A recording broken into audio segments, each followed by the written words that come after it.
how are you teaching yoga at such a young age? Like, I'm not teaching yoga yet. And then I'd feel like bad about myself because I wasn't ahead of the curve yet. Hi everyone, so I'm back with another video today. Today we're going to be talking about why I don't teach yoga. It's a clickbait title, I will admit, but I want to talk about all the ways in which I've been held back from teaching yoga, what things come up for me, and what things I need to work on before actually going and teaching that class. And I thought this would be a helpful video to make for anyone else that struggles with the same things that I struggle with, whether you're someone that is looking to pursue being a yoga teacher, whether you're someone that's already certified and just doesn't know where to begin or still hasn't really been able to teach a yoga class.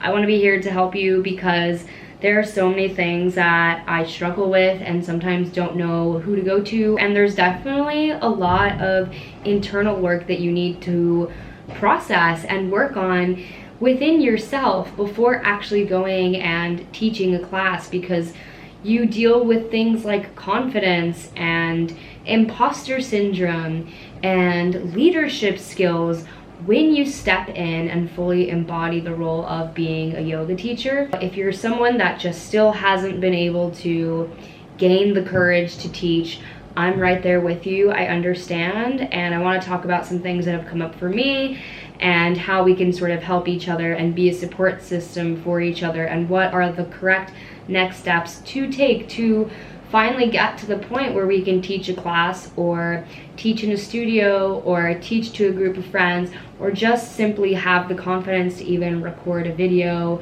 of yourself teaching. So let's hop right into it.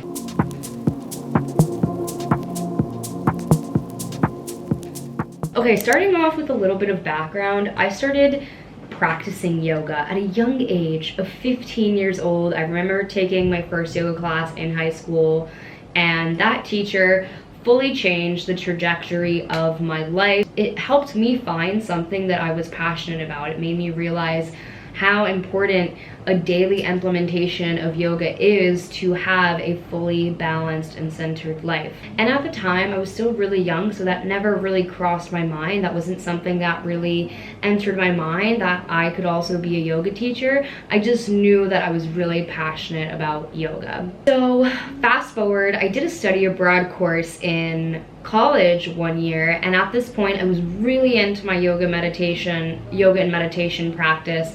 I had been practicing daily. I knew that this was something, at this point, I knew that this was something that I did want to pursue and that I wanted to learn more about.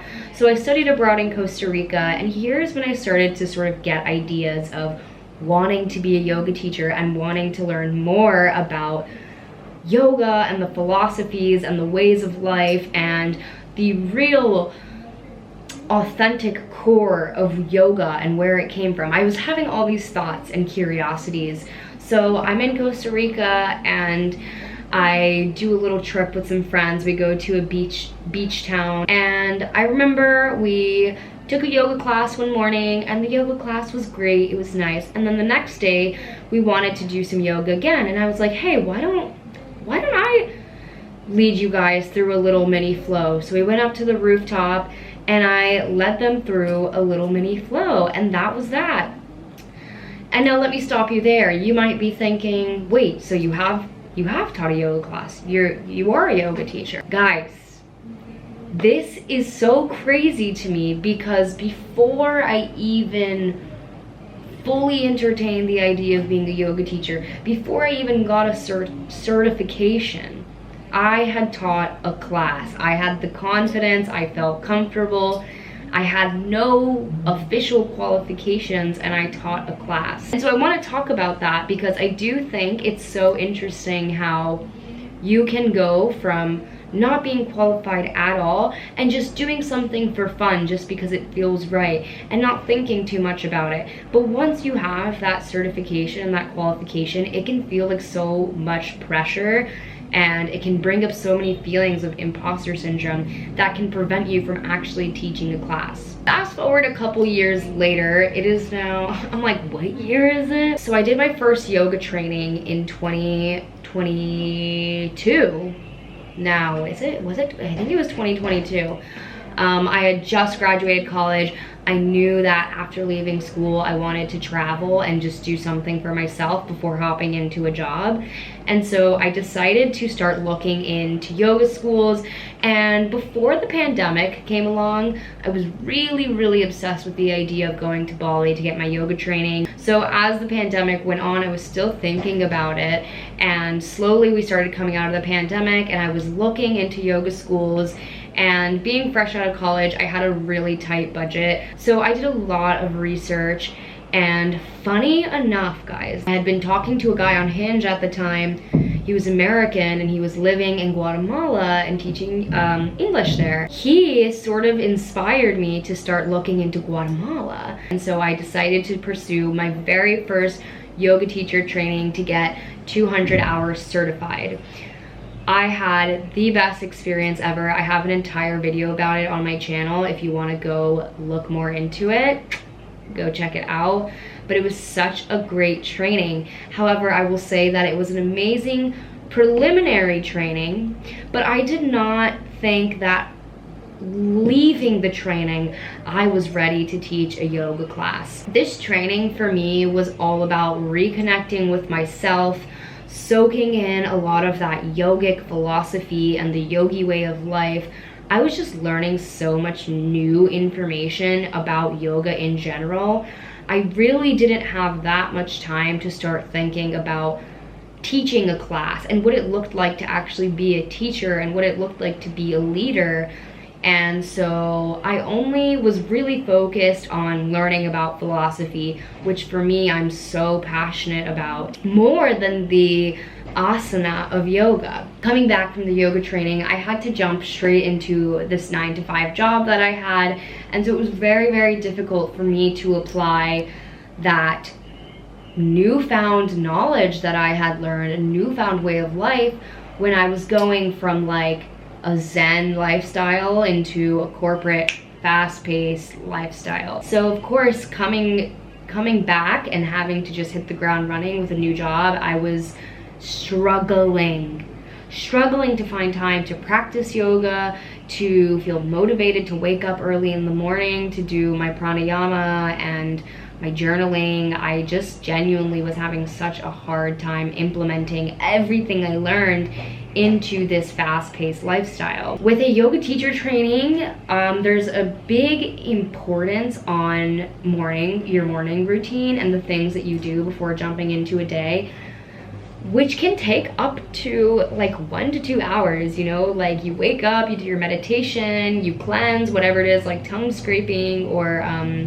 neti potting, and then you do pranayama, and then you do meditation, and then you do your yoga flow, and then you journal. Like, that is a lot to do in a morning before starting your day. And if you're someone that has a 9-to-5 job, how can you make that work? I don't know. I was not able to figure that out, if I'm being honest. That's a little bit of my background. Now let's talk about some topics regarding what might come up for you when you start feeling like, okay, I have my certification, I want to start teaching yoga, but there's a wall there. There's a block here that for some reason we cannot get through. So let's talk about the things that sort of come up when it comes to finally taking that next step.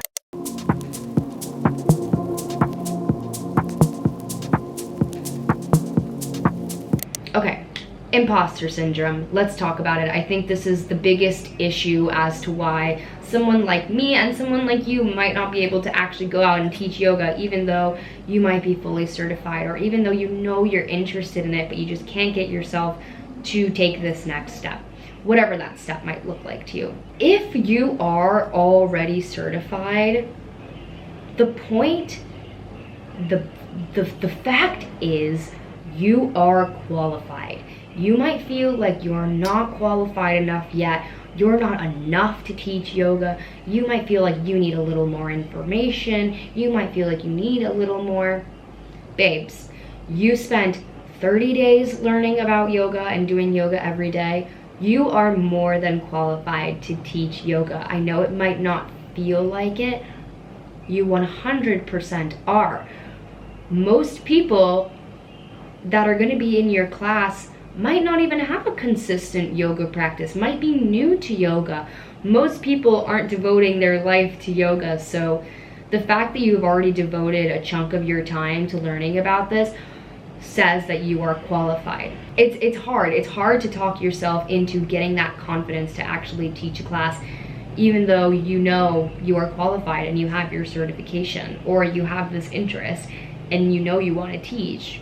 There's just a blockage there, a mental blockage. So going along with the imposter syndrome, that feeling of feeling like you're not ready to teach yoga, or feeling like you don't know enough to teach yoga. For me, what I really struggled with is feeling like I couldn't memorize an entire yoga flow. The thing that was so intimidating for me was I can't memorize a 1 hour yoga flow. How am I supposed to do this?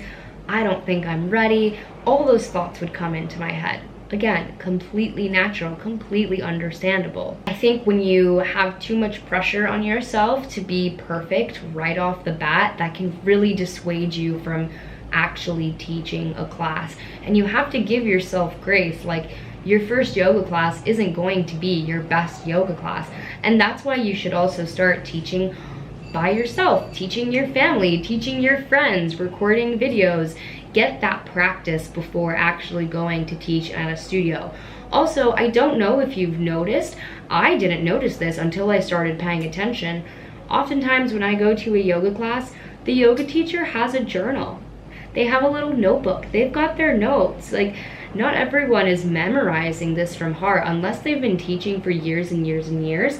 Maybe they do have their flow entirely memorized. It might also be the case that that's the only flow that teacher teaches, and that's why they have it memorized. So don't put pressure on yourself to feel like you have to memorize or know everything or have this perfect class right off the bat. Like, you're allowed to have notes in your studio. Like, it's your class, you know? So give yourself grace.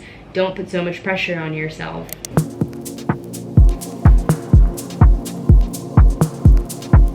Another thing that we might experience when wanting to start to teach yoga is the feeling of rejection. I have experienced so much rejection when I have tried to dip my foot into starting to teach. So the first example, when I first came back from doing my yoga training, I went to a yoga studio that I had already been practicing at pretty regularly.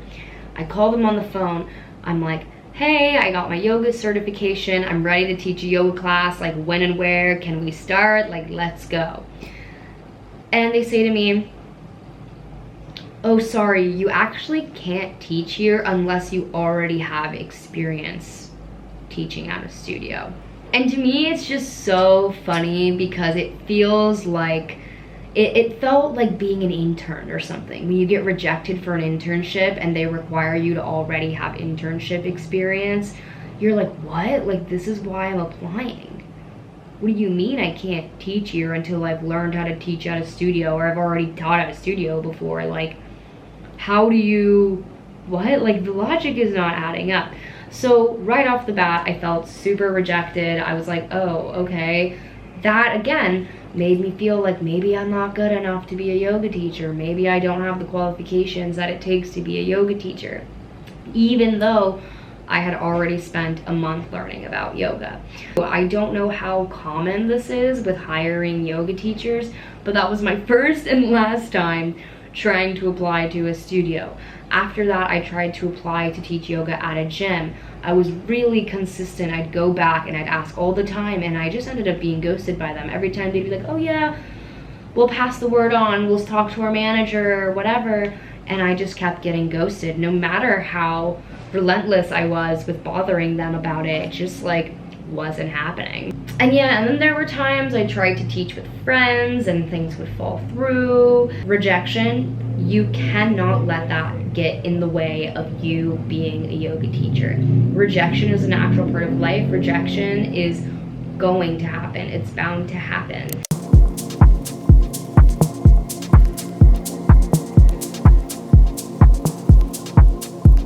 This is another like hurdle that I've come across with actually taking the leap and becoming a teacher and teaching in a studio, is the fear of being a leader. If you think about it, teaching yoga is like public speaking. Like, you're literally telling a class of 20, 30 people what to do, what motions to take.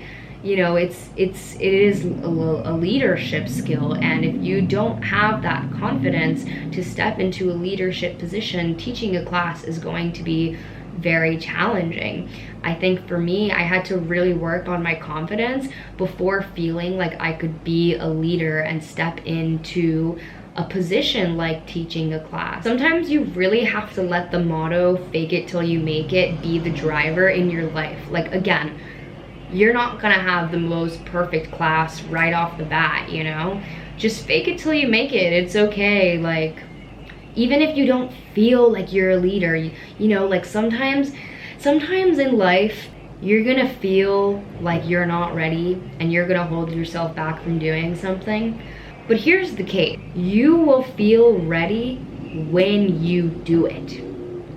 You're gonna do it, and then you'll feel ready. It's not like one day you're just gonna wake up and be like, okay, I'm ready to be a yoga teacher. And like, no, you gotta just do it, and then you're ready. So for me, I feel like I've also had to just work on my confidence in small ways. Like, you might not have the courage to teach a yoga class right off the bat, so start small, you know? If teaching a studio class feels scary, like I said, try recording a video, try teaching your friends, try teaching your best friend, try teaching your mom.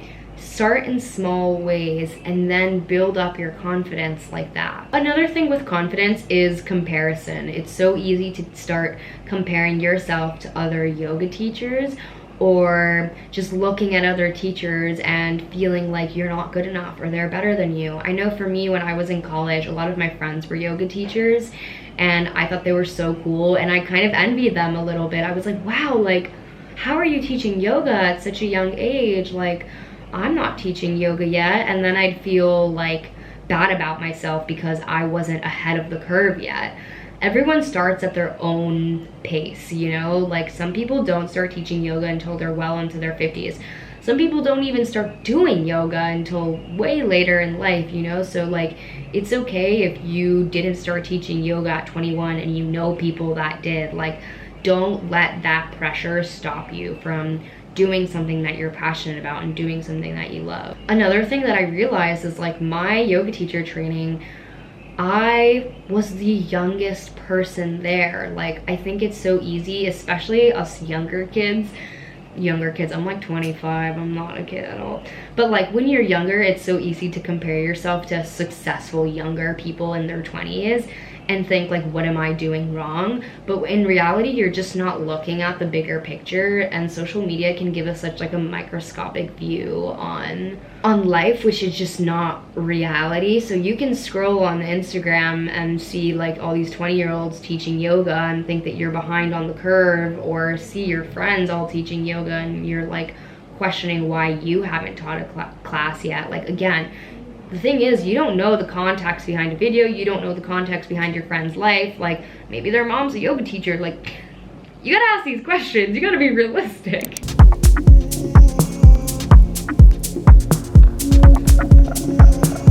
Exposure therapy, so important. Again, like, just keep going to classes. Even if you got your certification and still don't feel ready to jump into the pool of teaching at a studio yet, just keep going to classes. It's really important to just expose yourself continuously to yoga communities, to other yogis.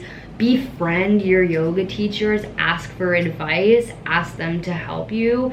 So many people that I've met that are also yoga teachers are so kind in the way that they'll offer to help me. They'll be like, hey, come to my studio during open hours and we can practice flowing together, and you can practice with me and I can give you notes. Like, just stay exposed to the yoga community. Don't stop doing yoga. And if you take a class that you really like, take notes on why you like that class. Take notes on what are the things that you can implement when you start teaching your class. Was it the music? Was it the style? Was it the flow? Was it the way they spoke? Was it certain vocabulary terms they used? Take note of that, because that is so important about learning more about yourself as you start to develop into this yoga teacher. Ultimately, for me, I think I need another yoga teacher training to fully feel like I'm well-rounded in the information and knowledge that I need to be a yoga teacher. At the end of the day, like, this is a lot of work. This is a lot of internal work to actually be a yoga teacher. It's not as easy as it seems, you know? Like, it's not like, oh, I'm gonna go get my yoga teacher certificate training and then I'm gonna go teach a yoga studio. Like, sometimes, like, maybe it is like that for some people, but for some other people, it's not like that, you know? So just, like, keep the education going. If you feel like you need to do another retreat, then so be it. So, like, for me, I'm gonna go do my 300 hour because I want to learn more. Like, I think I really got a good handle on the knowledge. I've led women's circles, you know, like, I can totally handle that. However, the physical portion, I want to learn more, you know, and that's my experience. Maybe for you, you're like, I want to know more about the Sanskrit. I want to know more about the philosophy. How can I implement that into my classes? How can I be a better yoga teacher, you know? Like, keep the education flowing. There's no shame in feeling like, okay, actually, maybe I should do another retreat or another training. So, to wrap this all up, whether you are a current yoga teacher and are looking for ways to improve, whether you are someone that is certified and still hasn't taught yet, or whether you are just curious about teaching, there are so many internal factors that play into the part of being a yoga teacher. And I'll never forget my yoga teacher telling me this, and it really, really stuck with me. We're given this passion for a reason, and you are meant to share those gifts in the world. And so to hold back those gifts from other people is just holding back so much light that you could be spreading onto people that need help, that need coping mechanisms to relax, that need to know how to tap back into their body. Like, to withhold that information is a selfish act. Again, at the end of the day, like, don't get so caught up in, like, me as the yoga teacher, I need to be perfect. At the end of the day, it's just about helping others in any way that you can, big or small. If you can only handle maybe just leading a women's circle, that's okay. Like, that's also considered yoga. If you can only handle teaching one-on-one, you're still a yoga teacher. If you can only handle maybe just having a conversation with a friend about how to live a more centered and balanced life, if you can only handle maybe just doing pranayama in the morning, that's okay. You're still a yoga teacher. You know, like, the extent of where you take your yoga knowledge does not remove value from the knowledge you have. Working through your internal battles, like the imposter syndrome, the rejection, the feeling like you're not good enough, that leadership fear, those things are so important. And again, take it day by day, take small steps. Don't put so much pressure on being perfect right off the bat, or just in general. Like, at the end of the day, it's not about you. It's about the students and the people that you're helping. Thank you so much for watching this. I'll see you guys very, very soon.